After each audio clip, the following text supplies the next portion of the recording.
మనకి ఎంగిలాకులు కావచ్చు కానీ కుక్కలకు మాత్రం బొక్కల దావత్ అన్నట్టు చి ఆకుపసర్లా ఆ వైద్యం ఓడి కావాలి అది వరకు పని చేయాలి అని మనోళ్ళు తీసి అవతలేస్తుంటే అటు అమెరికా వాడు మాత్రం అశ్వగంధాకి పేటెంట్ల మీద పేటెంట్లు తీసుకుంటున్నాడు. అమెరికాలో స్పెక్నోవా అనే ఒక కంపెనీ ఈ అశ్వగంధా నుంచి ఎక్స్ట్రాక్ట్స్ తీసి దాంతో మెడిసిన్ తయారు చేసిందంట. దాని పేరు నూగంధా.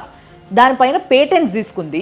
అయితే ఈ నూగంధా అనేది కాగ్నిటివ్ హెల్త్ కోసం వాడుతున్నారంట. అంటే షార్ప్నెస్ కోసం, మెమరీ పవర్ కోసం వాడుతున్నారు. ఈ అశ్వగంధా ఎక్స్ట్రాక్ట్స్ నుంచి ఒక వ్యాక్సిన్ కూడా తయారు చేసింది ఇంకో అమెరికన్ కంపెనీ. దాన్ని అడ్జువెంట్ వ్యాక్సిన్ అంటారనమాట. దీన్ని ఇమ్యూనిటీ ఎన్హాన్సర్ గా వాడుతున్నారు అక్కడ.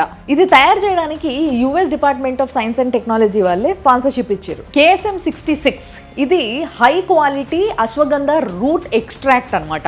దీన్ని వాడుకొనే అమెరికాలో చాలా ఫేమస్ ఫార్మా కంపెనీస్ మెడిసిన్స్ తయారు చేసుకుంటున్నాయట. సో ఇట్లా అశ్వగంధా ఎక్స్ట్రాక్ట్స్ పైన వాళ్ళు పేటెంట్స్ మీద పేటెంట్స్ తీసుకుంటారంట. రేషియో ఎట్లుంది అని అంటే ఇండియాకి అమెరికా వాళ్ళకి 1:10 ఉంటుంది అనమాట. అక్కడ 10 మంది 10 రకాల ఎక్స్ట్రాక్ట్స్ తీసుకొని దాని నుంచి ఏవో మందులు తయారు చేసుకునే వాళ్ళు 10 మంది ఉంటే ఇక్కడ ఒక్కలే ఉన్నారు అన్నట్టు. మనమేమో ఇంకా ఆ ఆకుపసర వైద్యం మనకు వద్దు, ఆ ఆకుపసర మందులే వద్దు మనకు అని చెప్పి తీసి పారేస్తున్నాం.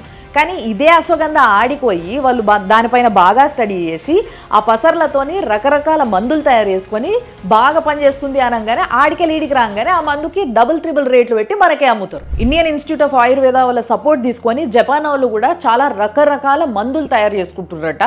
వాటిని వాడడమే కాకుండా వాళ్ళ గవర్నమెంట్ అప్రూవల్ ఇవ్వడమే కాకుండా అక్కడ స్కూళ్ళ పిల్లలకి వాళ్ళ సిలబస్ లో కూడా ఇంట్రడ్యూస్ చేసిరట. అటు నేపాల్ వాళ్ళేమో యోగా మాది అంటున్నారు. బంగ్లాదేశ్ లోనేమో బ్యూటీ కాంపిటీషన్స్ లో మోడల్స్ కి సరస్వతీదేవి గెటప్ వేసి ఇది మొఘల్స్ ట్రెడిషన్ అని అంటున్నారు. మొత్తం ఇట్లనే ఉన్నది కథ. మనోళ్ళేమో మన బంగారాన్ని ఇత్తడనుకుంటున్నారు, వాళ్ళేమో ఆ బంగారాన్ని కళ్ళకు అద్దుకొని వాడుకుంటున్నారు.